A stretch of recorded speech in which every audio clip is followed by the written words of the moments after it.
Hoje eu vou contar para vocês a história do maior serial killer do Brasil, chamado Pedro Rodrigues Filho, conhecido por Pedrinho Matador, que foi assassinado agora dia 5 de março de 2023, há exatamente 11 dias, em Mogi das Cruzes, na Grande São Paulo.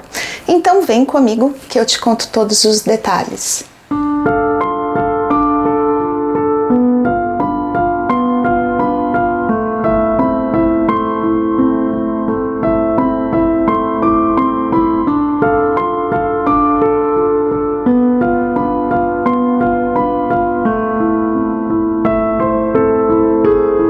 Oi pessoal, sejam todos muito bem-vindos. O meu nome é Edilene Neves e você está no canal Quem Se Importa, onde falamos sobre crimes reais todas as quintas-feiras. Se você é novo por aqui, já te convido a se inscrever no canal e ativar o sininho de notificações. E se você curtir o vídeo, eu peço para que você deixe o seu like, um comentário e, se possível, compartilhe com um amigo. Assim, vocês me ajudam a fazer o canal crescer. E também me sigam nas redes sociais, que eu sempre coloco chamada lá quando tem vídeo novo. Então, bora pro caso de hoje. Pedro Rodrigues Filho, que posteriormente ficaria conhecido como Pedrinho Matador, nasceu em uma família muito humilde no dia 30 de outubro de 1954, na cidade de Santa Rita do Sapucaí, Minas Gerais, no Brasil, mas foi criado na cidade de Mogi das Cruzes, na Grande São Paulo, onde viveu a sua adolescência.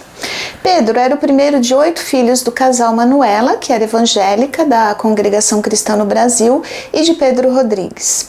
É dito que o pai e a mãe deles brigavam muito, e as brigas entre os dois eram constantes, eram assim brigas bem violentas. Tanto que ainda durante a gestação do primeiro filho, do Pedrinho, como vamos falar daqui pra frente, só para diferenciar pai e filho, já que ambos tinham o mesmo nome, o seu pai agrediu a sua mãe com socos e pontapés na barriga dela, e ela grávida. E o bebê, o Pedrinho, sofreu uma fratura no crânio nessa agressão. E quando ele nasceu, ele tinha inclusive uma cicatriz desse dia. Olha só, um bebê que já nasce com uma cicatriz na cabeça por conta de uma fratura no crânio. Quando o Pedrinho tinha 9 anos de idade, ele fugiu de casa por conta da violência do pai e foi morar com os seus padrinhos ainda em Santa Rita do Sapucaí, Minas Gerais. Mas depois ele teve de voltar, já que o pai o obrigou. O pai do Pedrinho tinha muito ciúme da mãe dele e sempre batia nela e nos filhos, sobrava para todo mundo, para a família inteira. Ele mesmo dizia que o pai era trabalhador, que não era bandido, nada, mas era violento, e o avô materno dele era muito apegado a ele. Mas ele também disse que o avô era bem ruinzinho, não era nada bonzinho. Ninguém se metia a besta ali com o avô dele. E o avô ensinava para o neto que ele podia fazer tudo, inclusive justiça com as próprias mãos.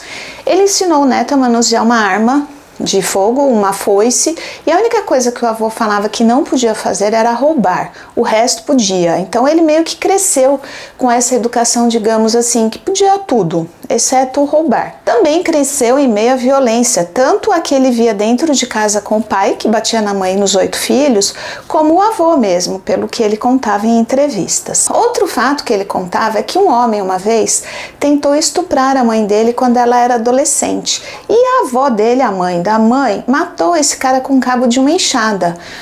Diz que elas estavam ali no mato e a avó correu atrás do tal homem e matou ele.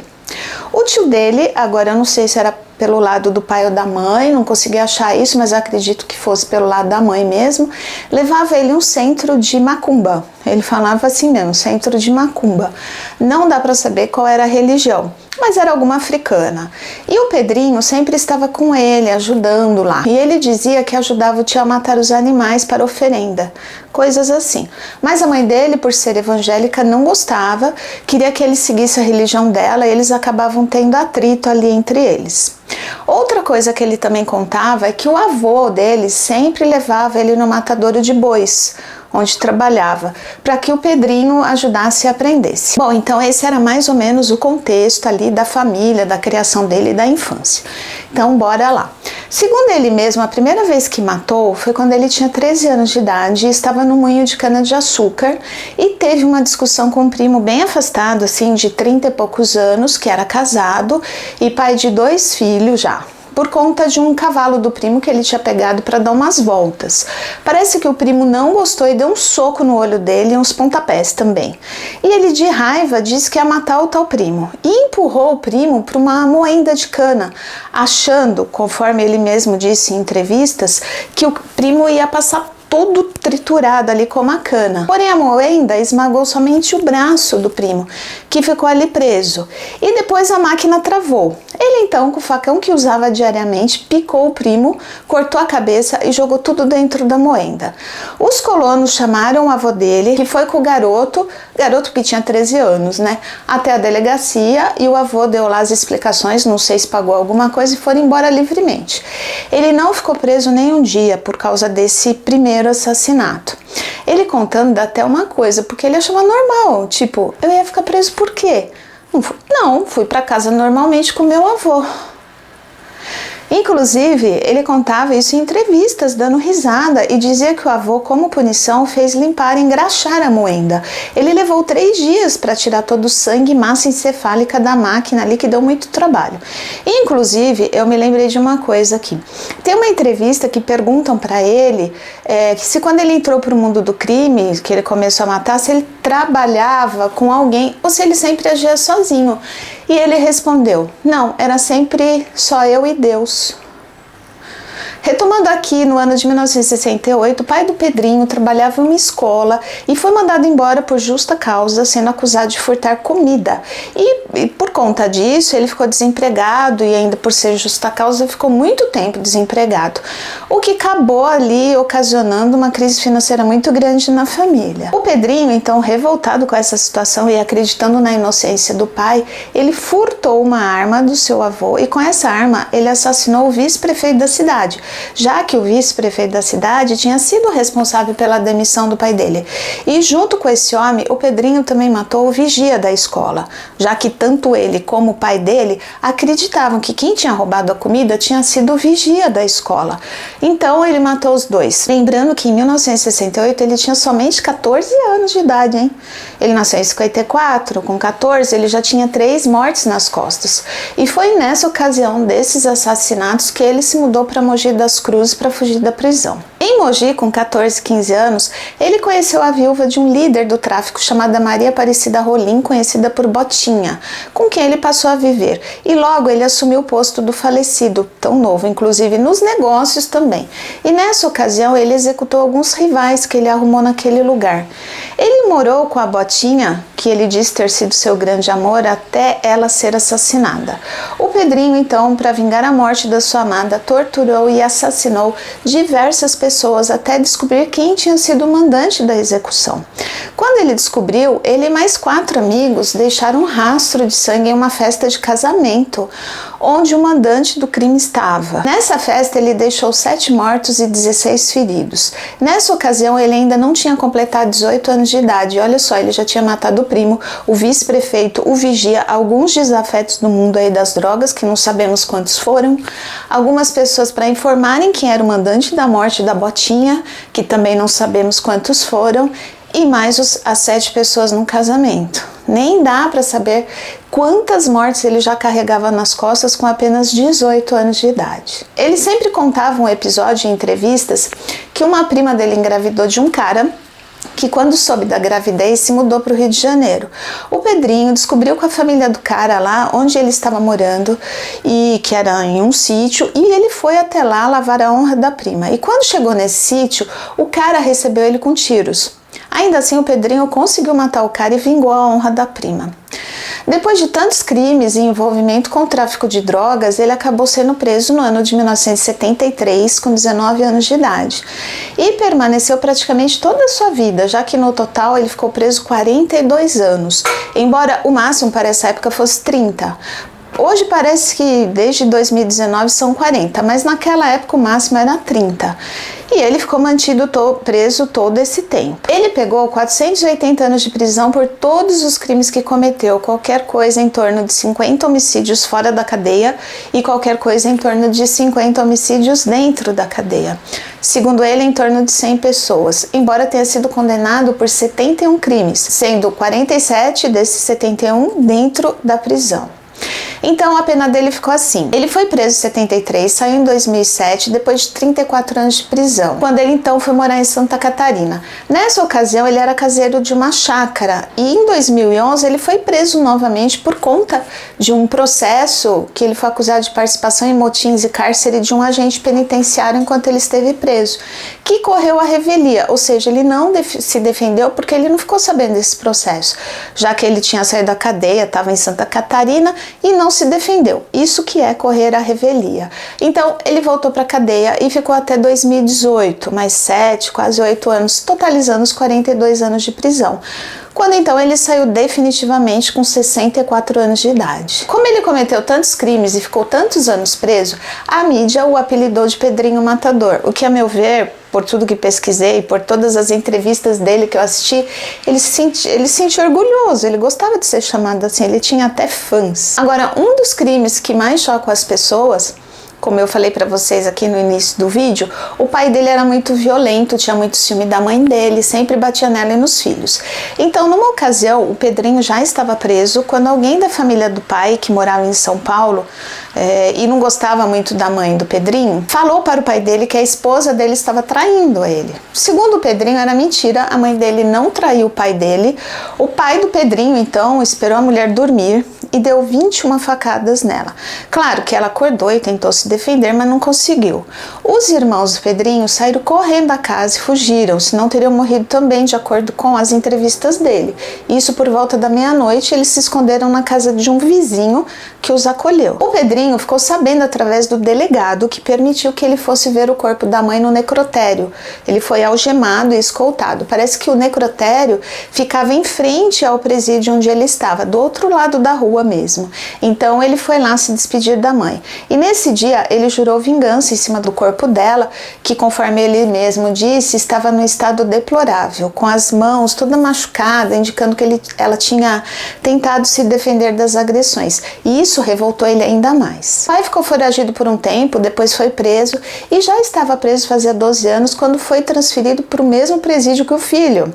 E os policiais ali deram um jeitinho do Pedrinho visitar o pai dele na cela dele, na noite, com um revólver e uma faca na cintura. O pai, quando viu o filho entrando, ficou desesperado porque ele tinha muito medo do filho, mas não adiantou. Já que o pai tinha dado 21 facadas na mãe dele, ele deu 22 nele. E a última foi para tirar um pedaço do coração que ele gosta de frisar que não comeu, como é o hábito em vinganças. Somente mastigou um pedaço do coração e cuspiu em cima do corpo do pai, mas não engoliu. Isso é muito importante que se diga, ele não engoliu. Seu método de assassinato variava.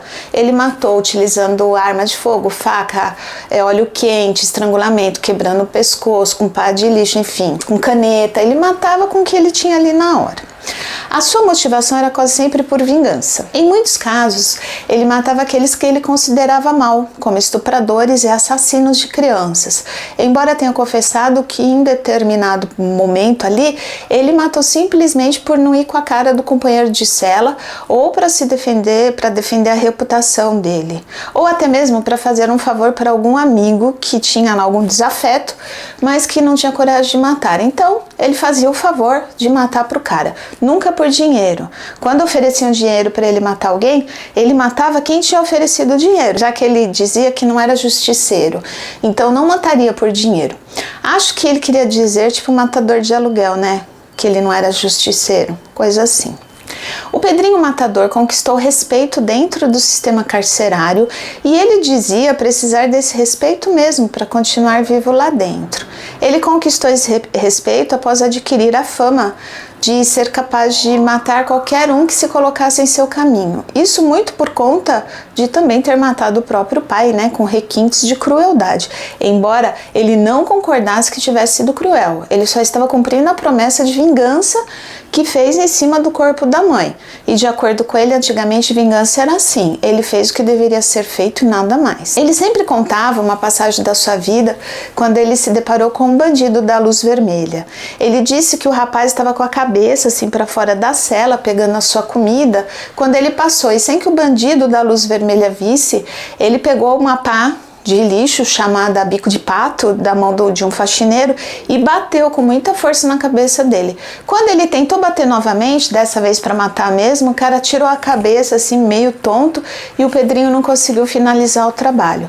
Parece que ele levou 13 pontos na cabeça e se realmente tivesse levado mais uma pancada daquelas, teria morrido, com certeza. Outro episódio que ele contava é que um dia na penitenciária, trabalhando numas terras lá, alguns homens tentaram matar um outro homem com um garfo grande de jardinagem. E quando o Pedrinho viu, defendeu o rapaz e matou os homens, ficando amigo desse cara. Esse homem logo depois saiu da cadeia. Quando o Pedrinho deu o endereço da casa da avó dele, o cara foi até lá. Nessa visita, o cara conheceu a irmã caçula do Pedrinho, que era viciada em drogas, e acabou se envolvendo com ele. Num dia, numa discussão entre eles, a irmã do Pedrinho deu um tapa na cara do homem e tirou a arma dele. Mas quando ele achou a arma, ele matou a irmã do Pedrinho. Por conta dessa morte, o homem voltou para a cadeia, quando cruzou com o Pedrinho de novo. O Pedrinho, naquele momento, não tinha acesso ao cara que estava com a sua gangue lá e eles trocaram algumas palavras amigáveis. Quando o Pedrinho disse a ele que ele estava certo, que a irmã dele mereceu a morte, onde já se viu dar um tapa na cara de um homem e ainda tirar a arma dele. E assim ele ganhou a confiança do cara. Num dia, num banho de sol no pátio, um amigo do Pedrinho, combinado com ele, pegou esse cara no colo e levou para o banheiro à força, onde o Pedrinho o aguardava. Chegando lá, o amigo segurou o cara na pia para o Pedrinho cortar o pescoço dele, sem ao menos matar o homem antes. Ele decepou a cabeça do cara vivo, com um facão, para vingar a morte da irmã. Os psiquiatras o descreveram como um caráter paranoide e antissocial, e ele chegou a ser descrito como psicopata. Mais tarde, ele foi definido como sociopata, já que era evidente que ele era capaz de nutrir sentimentos, o que psicopata não é, já que ele tinha amor pela sua mãe e pela botinha. Além da quantidade de mortes que o Pedrinho Matador tem em seu currículo, ele também ganhou notoriedade no país por prometer matar criminosos, como o maníaco do parque, mas ele não matou. Para alguns, ele era considerado uma espécie de justiceiro, e para outros, ele só era alguém vingativo que fazia justiça no que ele achava que devia fazer, de acordo com a sua visão e os seus próprios interesses naquele momento. Ele fazia as leis dele. O Pedrinho tinha tatuagens pelo corpo todo, todas feitas dentro da penitenciária, e uma delas, bem polêmica, dizia "mato por prazer". Recentemente, ele desenhou um dragão em cima dela para apagar essa frase. Se dizendo perdoado por Deus e querendo levar uma vida normal, Pedrinho dizia que não voltaria mais a ser preso. Questionado se voltaria a matar, ele respondia que só mataria novamente se alguém fizesse mal à sua família. Tirando isso, ele não mataria mais, já que tinha se convertido e tinha sido batizado numa igreja evangélica. O Pedrinho, juntamente com um amigo chamado Pablo, montou um canal no YouTube chamado Pedrinho Ex-Matador, onde ele e o amigo comentavam sobre crimes e também ele dava conselhos aos jovens para não seguir os passos dele e não entrarem na criminalidade. Ele também gostava de postar sua rotina de vida, como pescar com os amigos, por exemplo. Além disso, ele e uma amiga que é psicanalista estavam escrevendo um livro onde ele contaria tudo o que aconteceu na vida dele em todos esses anos preso. Porém, agora em março de 2023, Pedrinho postou um vídeo no seu canal falando sobre uma live que aconteceria naquela noite, e nesse vídeo ele dizia que talvez não pudesse participar, somente a sua escritora, que era psicanalista, porque ele estava em Mogi das Cruzes, e talvez ele tenha falado demais, porque até a fachada da casa mostra no vídeo. Claro que depois de matar tanta gente, ele tinha muitos inimigos, né?